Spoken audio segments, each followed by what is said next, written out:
This is how you crochet the granny square part 3. If you want to go back to part 2, just follow the comment. We're going to start row 3 the same way we started row 2 by slip stitching our way across until we get to that first corner piece. And from there, we're going to add our first corner.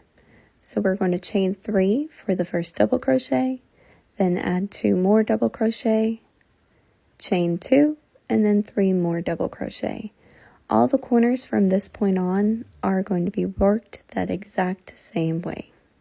The only difference in part 3 is that now we have side pieces to add. So the wonderful thing about granny squares is that you're just working from one gap to the next. So after we finish our third double crochet, this is what our corner will look like. And then we're going to chain 1 and insert 3 double crochet into the next gap. And that's how the sides are going to be worked for every single gap that is not a corner. And then after this third double crochet, we're going to chain 1 again